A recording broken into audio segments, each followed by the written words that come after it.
So we know that design has the potential to change things. A very powerful tool.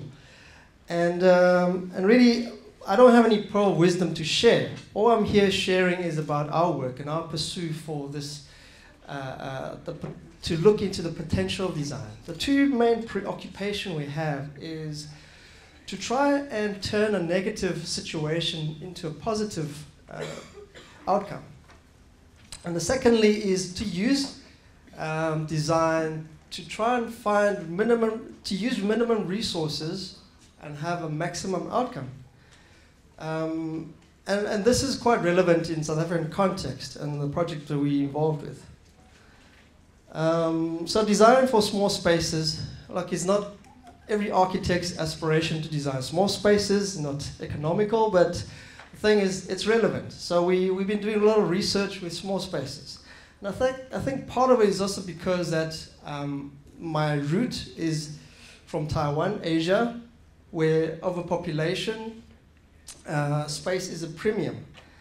And the second thing is that when I started doing work, I started actually working on my own, I started doing furniture. So you kind of get down to the nitty-gritty of space.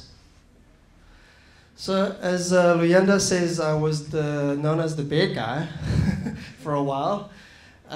This was a competition we won and actually subsequently done some prototypes and started an NGO and rolled these out in orphanages. It's very simple. The scenario is that in 36 square meters in South Africa, the space is occupied by at least 8 people. So imagine this picture of a family of 8. During the day, the bed is stacked, and the mom or the baby at home can pull the bed out as a little sofa. When all the kids come home in the afternoon, it's a grandstand seating for them to do homework, or a little jungle gym, watch TV. At night is 5 beds. Eventually, you push them back into one single stack. So after the competition, the organizer asked us to do a prototype, put this into an orphanage, where we actually test the potential of this thing. In 72 square meters of this orphanage, we managed to sleep 20 kids and still have room enough for them to play during the day. And after that, we started NGO, we rolled them out to different orphanages with the support of Pick and Pay Acumen Foundation. It went on for several years. At the same time, a colleague and friend, won the competition too with this idea of adaptable space. And it's quite simple. It's really about talking about in a small space, you adapt to the needs of the family. Quite similar to the bed system, but it's more fixed. So again, the organizer asked us to do a prototype. We had also a 70 square meter house for a family of 10, and they had 2 bedrooms and 1 bathroom. So we demolished, we gutted the inside, rearranged the whole thing. The picture is a bit light, but the real idea is that within that long space, you have mobile walls, where during the day you can push the bed up, push the wall back, and it's one big lounge space. In the evening, the bedroom remain as it is, with bedroom, lounge, and the other bedroom at the end. So this is the effect. Quite simple and quite amazing. The family who really has nothing actually started a little creche within this lounge. A very simple fold-up bed system. And because of this project, we got approached by SAF Marine, South African Shipping Container Company. They were interested in this sort of idea of small space and how they can convert their containers into little libraries and classrooms. The thing is, they've been giving these things away in the townships. And as we know, South Africans, the relationship between containers is no better than tin shacks. So these things generally ends up in the townships, neglected, rusted, broken. It's got no value. So if you heard Heinrich's talk yesterday, he's quite funny in that he challenges the client. We also did the same thing. We said to the client, well, we don't want to do a whole lot of them. We want to do 1 or 2 a year. You spend the money properly, convert them properly. Make sure that the community that receives it takes ownership of the thing. They get proud of this thing. So it's not a cheap giveaway. So that's paradigm shift one. And they went along with it. We did a prototype and pretty successful. At this point, they said, cool, can we replicate this? Can we like throw 20, 50 out of them?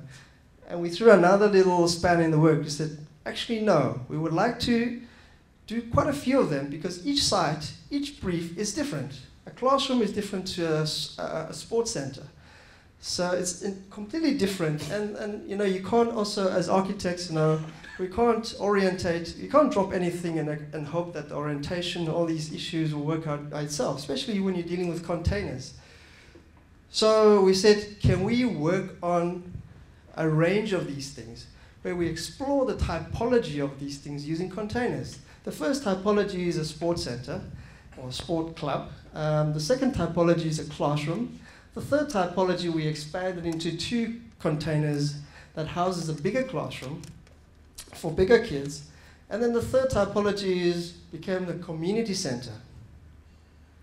The first one, the first prototype that sort of got us the head start on this project was just ahead of World Cup 2010, where you know, after pitching this idea to them a year ago, they suddenly phoned us up, says, can we have this ready next month? So we quickly pull out our old drawings, we sort of revise some of the old ideas, but essentially it's just 3 components. It's got a sheltered roof, it's got a grand seating, and on top of that, most importantly, it's got an advertising board where the roof folds down, and it also can be used as a movie screen. The idea is that this robust structure can sit in a townships and have all these multifunctional elements to that simple little building.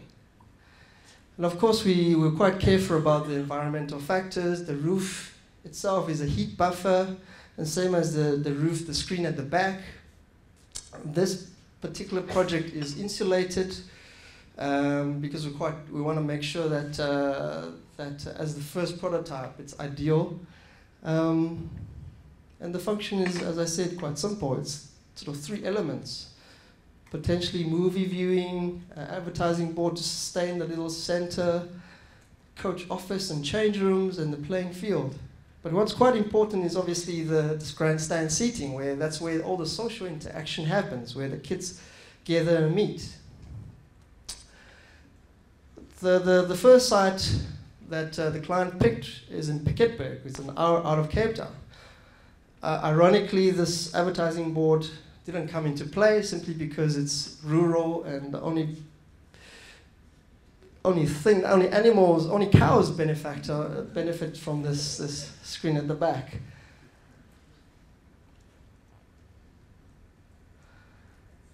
So it's quite a simple little thing. We didn't quite have time to explore the facade because of the rush.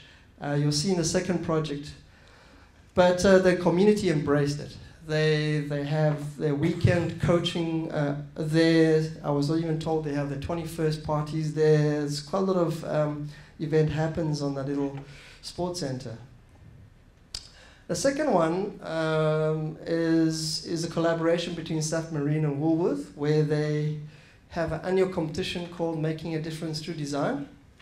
The student that won the competition, so the brief is actually designing a classroom using containers. The student that won the competition, a 14-year-old boy, Marshawn, had this idea of clipping a jungle gym to the container. So we adapted his idea. But what we noticed when we went on site is that A, the site has a steep slope, so you can't drop a container on site. B, the student have nowhere to sit during lunchtime.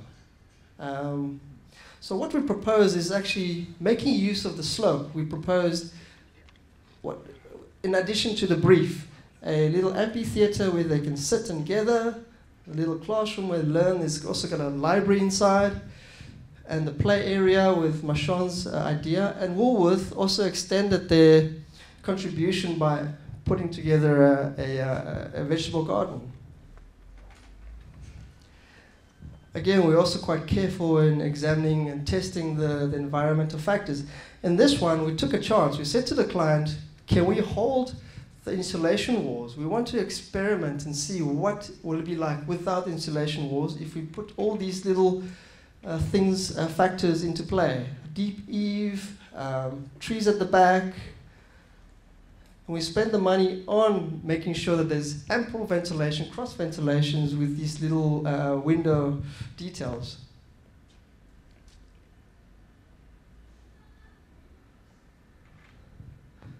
So it actually became the center of activities for these younger kids. Now, bear in mind, this is a classroom for grade R kids. There are about 30 of them jam-packed in there. But they are small, so it's manageable.